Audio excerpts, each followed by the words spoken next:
Assalamualaikum warahmatullahi wabarakatuh.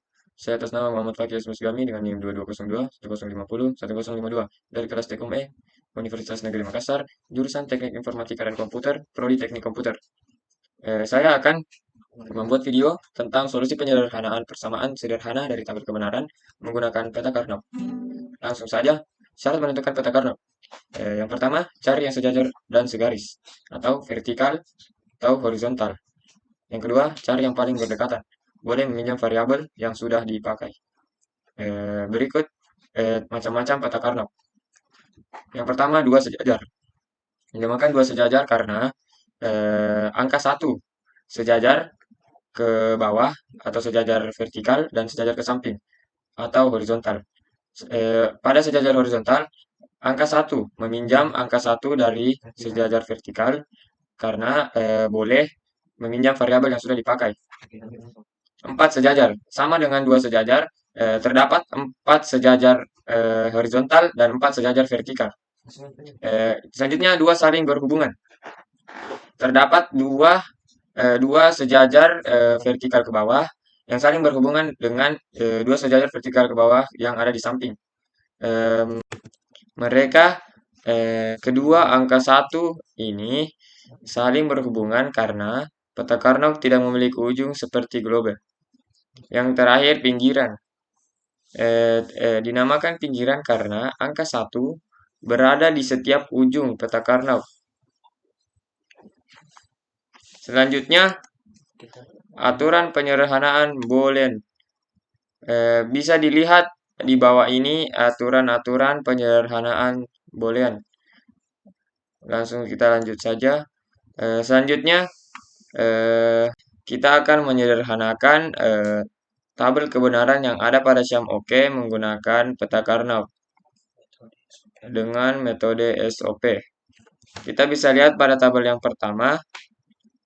Pada tabel yang hijau, yang di sebelah kiri bawah ini adalah A, dan yang sebelah kanan bawah ini adalah B.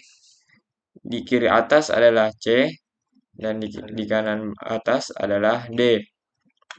Langsung saja pada variabel yang pertama. Cara menyederhanakannya itu kita lihat angka variabelnya. Jika angkanya 0 berarti ditulis aksen, dan jika angkanya 1 berarti tidak menggunakan aksen. Kita lihat pada variabel ini A dan B sama dengan 0. Berarti kita turunkan di sini A aksen, B aksen. C dan D juga sama dengan 0. Kita turunkan juga C aksen, D aksen. Lanjut ke variabel yang kedua. A dan B tetap sama dengan 0. Kita tulis sama A aksen, B aksen. Dan di sini terdapat angka 1 di variabel C. Kita tulis C tidak menggunakan aksen, dan D di sini 0, berarti kita tulis D aksen. Begitu seterusnya dengan kedua variabel yang ada di bawah ini. Lalu selanjutnya cara menyederhanakannya adalah kita melihat variabel yang berubah. Kita lihat A aksen dan A biasa. Kita turunkan di sini, kita tulis A aksen dalam kurung A aksen kali A. Terus kita lihat B, apakah ada yang berubah? Tidak ada yang berubah, berarti langsung saja kita turunkan B aksen. Kita lihat C. Pada C terdapat perubahan menjadi C, berarti kita tulis seperti dengan A, C aksen dalam kurung C aksen kali C. Dan D tidak ada yang berubah, maka kita tulis D aksen. Lalu pada variabel yang dikali ini akan menghasilkan nilai 0. Karena pada peraturan penyederhanaan Boolean yang sudah kita lihat tadi, A kali A aksen sama dengan 0. Berarti hasilnya sama dengan 0. Jadi kita coret saja ini A dan C.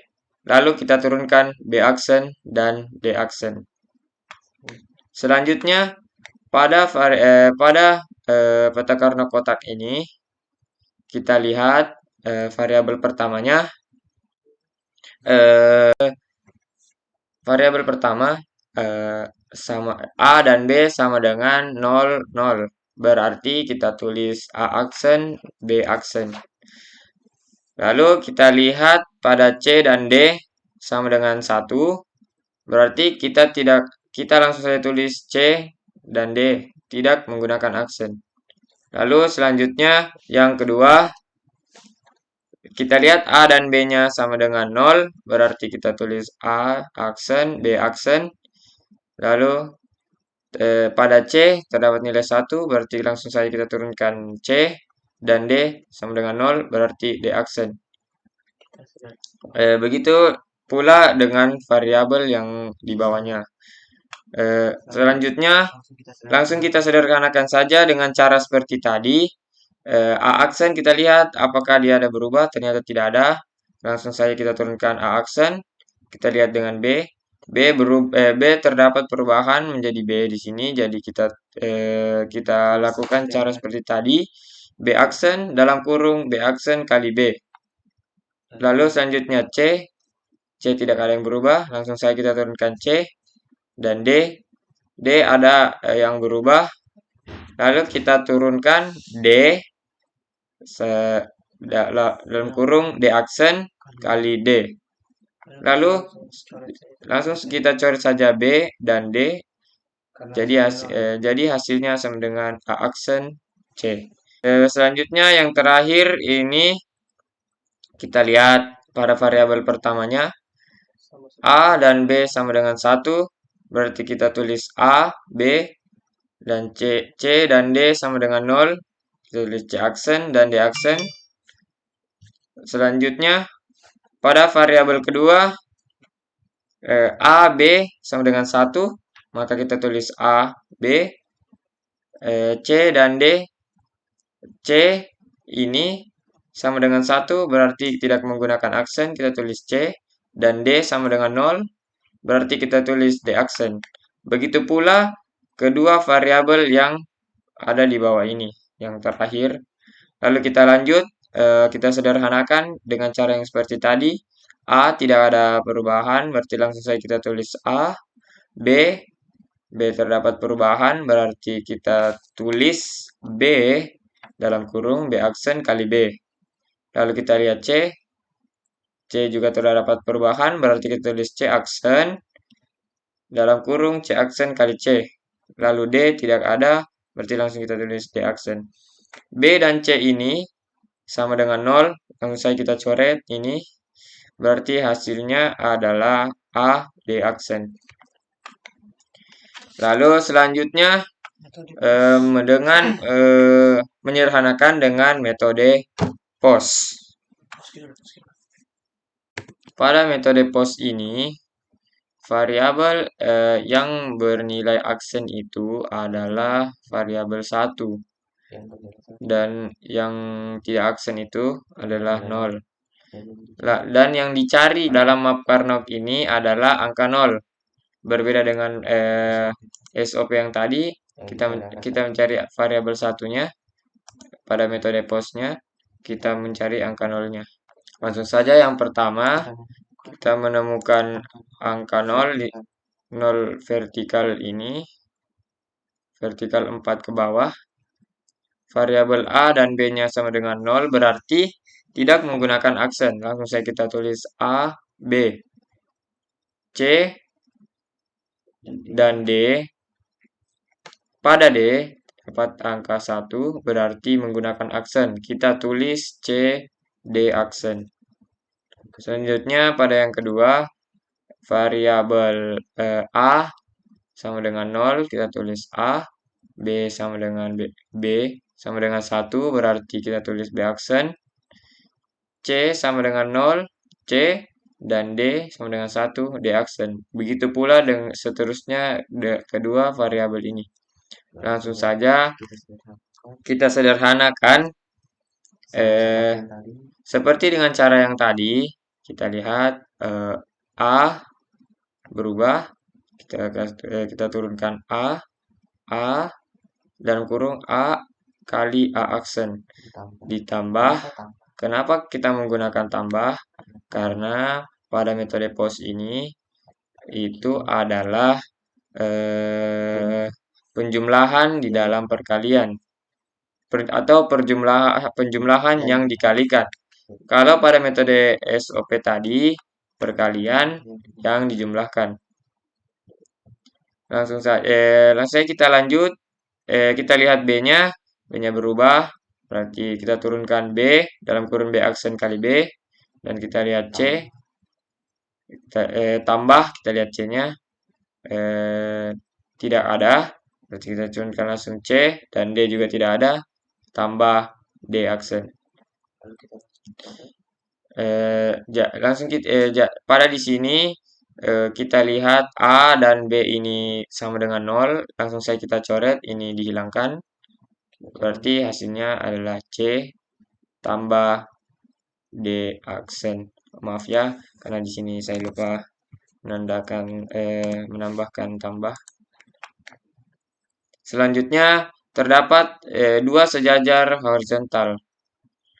Kita langsung saja kita lihat A sama dengan 0, kita tulis A, B sama dengan 1, kita tulis B aksen, C dan D sama dengan 0, langsung saja kita tulis C, D, tambah, kita lihat pada variabel keduanya, A, sama seperti tadi, A, B aksen, dan C dan D-nya 0 dan 1, sama juga, C, D aksen.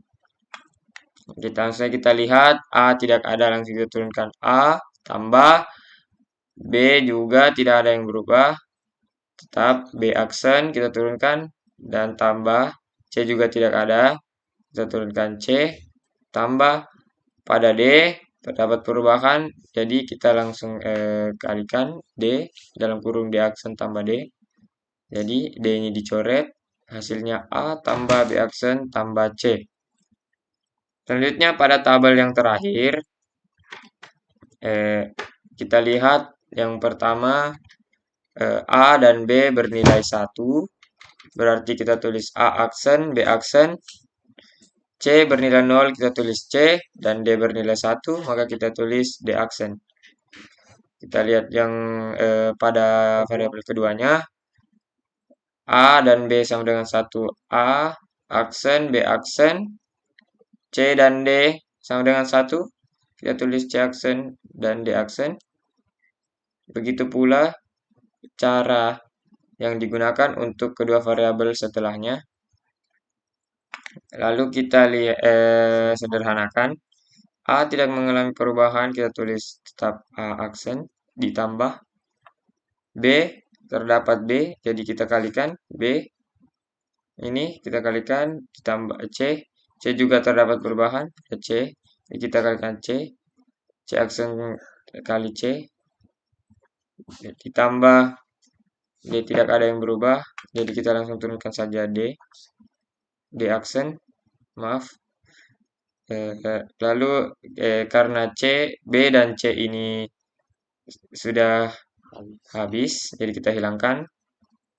Jadi hasilnya sama dengan A aksen tambah D aksen.